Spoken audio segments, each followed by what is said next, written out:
So what's up YouTube, it's your boy Mutesa Tech. So video y'uyu munsi rero nkaba ngiye kubereka ukuntu ushobora gukora website ukoresheje AI builder. So rero akaba ari abantu benshi bari bansabye kuba nabereka uburyo ushobora kuba wa buildinga website using AI kugira ngo usavinge your time.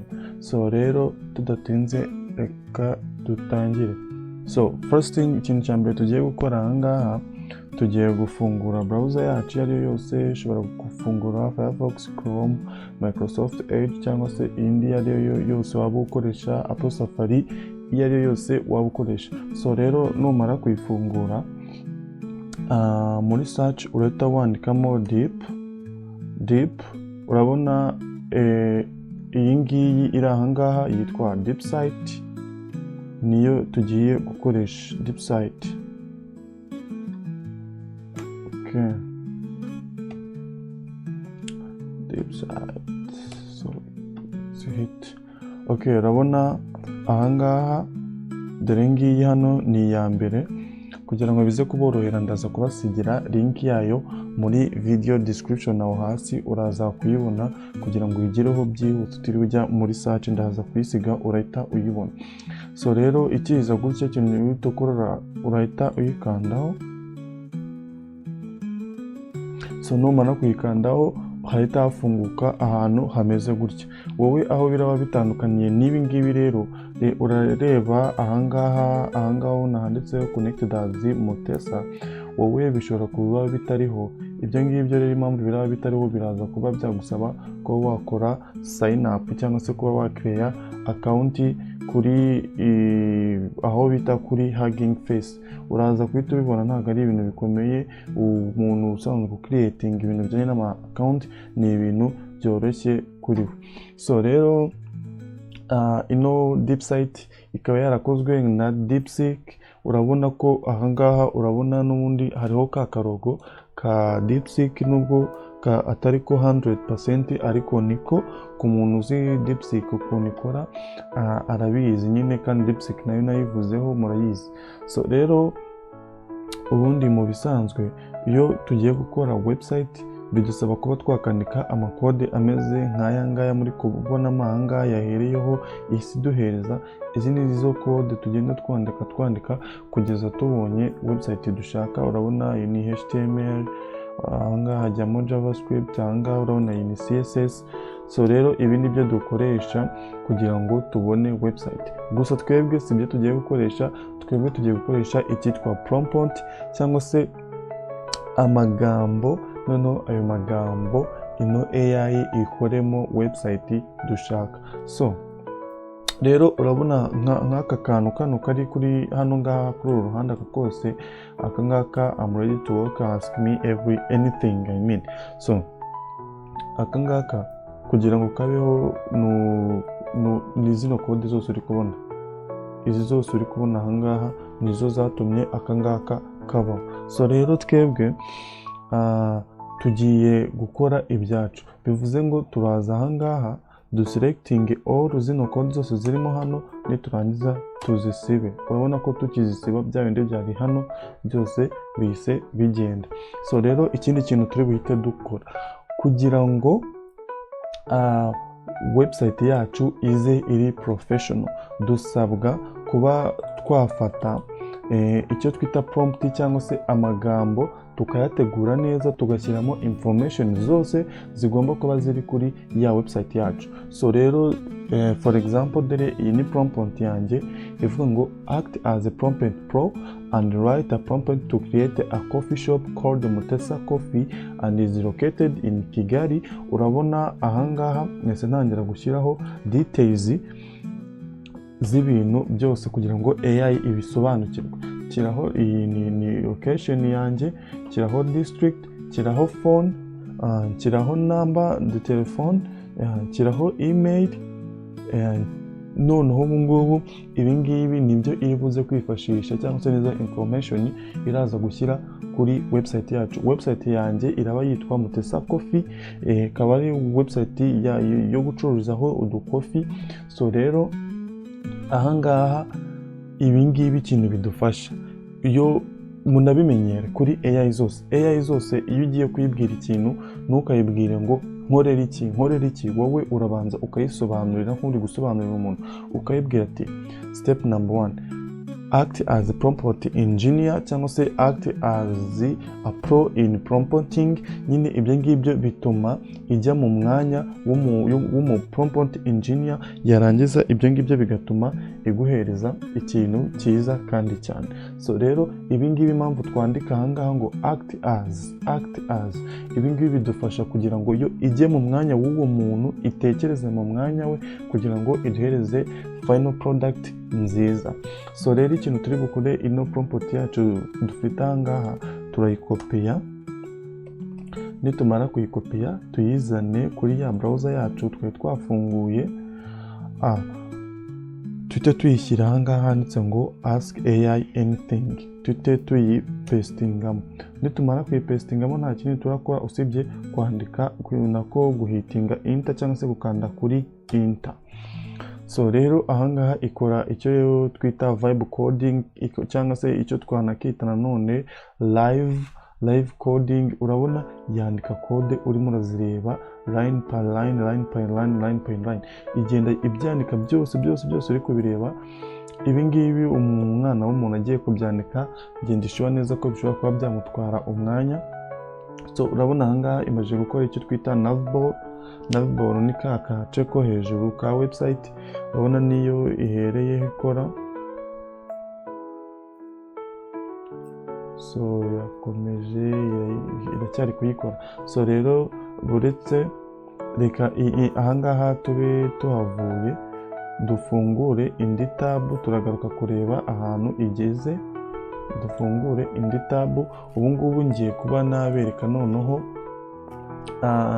indi video nakoze yerekana uburyo ushobora kuba wakoramo website ukoresheje Canva. Abantu benshi murayizi ukuntu ikora cyangwa se ukuntu imeze, ariko nta muntu wari uzi ko ishobora kuba yakora website.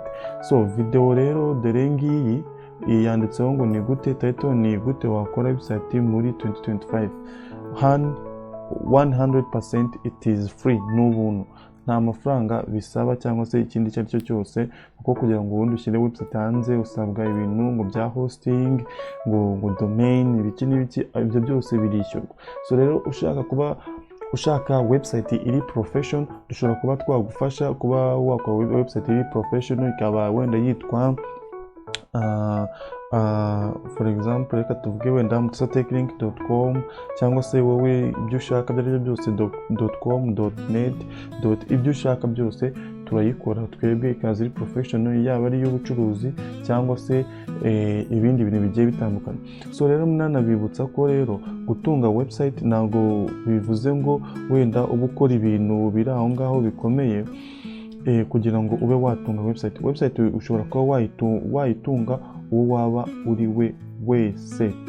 So impamvu mvuze ngo uwo waba uri we wese ni ukubera ko website ushobora kuba wakora website wenda nimba uri umu content creator, iyo website wakoze ukaba uri umu content creator ufite wenda nawe channel yawe, ugakora iyo twita portfolio website, ariyo ya website yerekana ese urinde, wenda for example witwa Eddie muramuzi, noneho nimba witwa Eddie ugakora portfolio ivuga ati nitwa Eddie nkora ibi, inzibi, ibi n'ibi, ku buryo umuntu najya kuguha akazi n'umuhereza link ya portfolio yawe azabona ko uri professional. Ibyo nabyo bimusunikire kuba yaguhereza akazi kuko abona ko ibintu byawe byose biri clear and clean. So rero iyi niyo video, urabona ukunguku ni bimwe muri bigize iyi video, ugenda mbereka uburyo choosingamo ama template ya website ushobora kuba wakora. Ibingibi biroroshye, iyi video mugende muyirebe, nayo ndaza kuyibasigira link yayo muri video description. So rero reka tugaruke kuri ya website yacu turi kubaka hano hirya. Okay, urabona AI respond successfully, urabona bari kumbwira ko AI ibisubizo yampaye byarangiye. So rero guys, murebe hano hirya kode zose zihari ari wowe ugiye kuzandika uzikuye mu mutwe wawe umwanya kandi utari mutoya. So rero niyo mpamvu AI ugomba kwimakaza mu bintu byose ukora. So rero reka turebe website yacu ukuntu iri kugaragara. So rero dore website yacu dore ngiyi ahangaha, urabona yitwa Mutesa Coffee, urabona ahangaha urabona Artisan Rwandan Coffee Experience, urabona ibintu byose yabidukoreye, urabona amakofi yashyizeho, igenda dushyiraho amafaranga. Mbibutsa ko ibi byose ushobora kubyeditinga bitewe n'ibyo ushaka.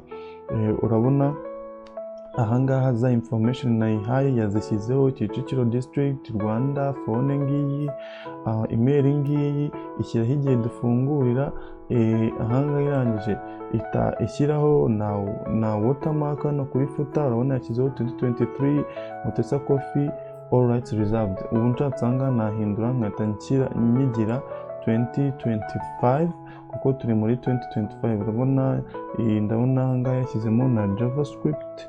So 2025 reka duhindure dushyiremo 2025. Turasiba amakode kuyeditinga. Iyo wigeza ubonaho amakode, ibingibi kubyeditinga ntabwo ari ibintu bigoye. So urabona ko hano bise bihinduka. Urabona noneho ahangaha yashyizemo n'ahantu umukiriya wacu ashobora kuba wenda yatwoherereza amakuru, akahita avuga ati wenda I need cyangwa se indi message iyo ari yose yaba ashaka kuba yatwandikira, ayishyiramo hano yangiza agakanda send. Wowe bitewe na website ushaka, wowe nibyo bigufasha kuba wahitamo prompt ukeneye, cyangwa se gukora prompt ubaye utabishoboye nabyo watubwira tukaba twakora video nayo ikwereka uburyo ushobora kuba wakoramo prompt nziza. So urabona ahangaha ifite hover nziza nyine ifloatinga over the product, urabona ibintu bigaragara neza cyane. So rero reka urabona ahangaha kuri navbar, aka gace ko hejuru kose k'umweru akangaka tukita navbar. ahangaha urabona dufiteho home, dufite about, menu na contact. So rero reka dukande kuri about, urabona tugikanda kuri about ituzana kuri story yacu, bivuze ngo ino about iri linked na our story. So nidukanda kuri menu iramanuka itize kutwereka kuri our coffee selection, kuko niho hariho amakofi yacu ducuruza ukuntu ameze. Reka dukande full menu. ahangaha ubaye washyizeho ibi, wahisemo kwishyiramo ibintu byinshi, yahita iduhereza liste y'ibindi bintu byinshi cyane. urabona contact leta ituzana hano kuri footer, kuko niho twashyize bya bintu byacu, amasaha dufungurira, phone number, location, naho umukiriya wacu ashobora kutwoherereza message. So rero urabona iyi ngiyi yari website, yari agasimple website idukoreye.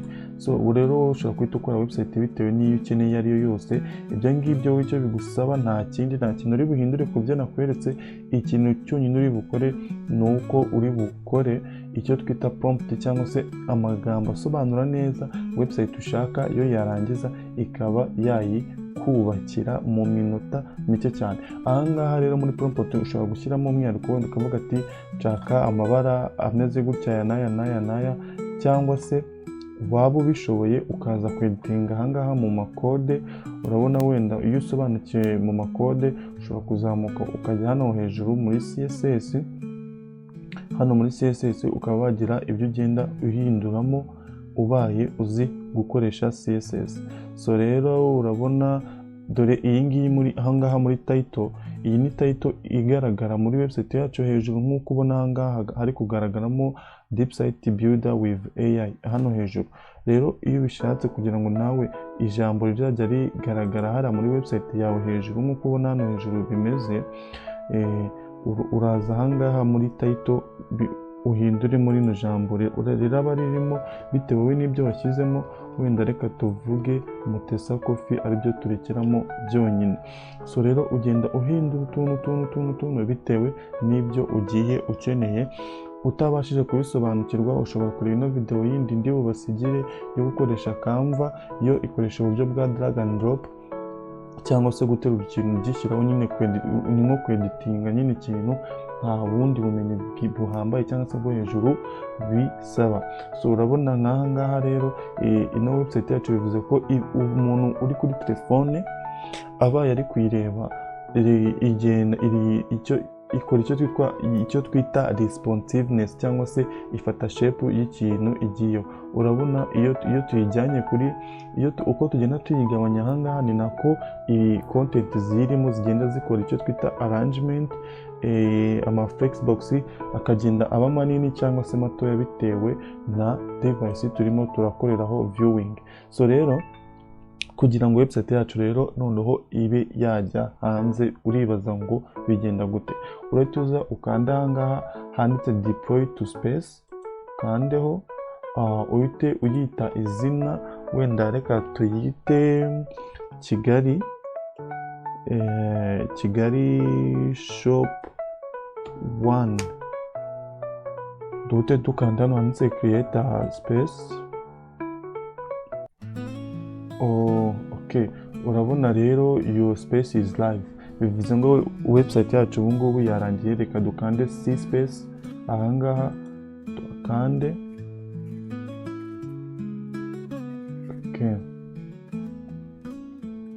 Okay, ni urabona ko ngaho bari kutwereka ko irimo iraraninga.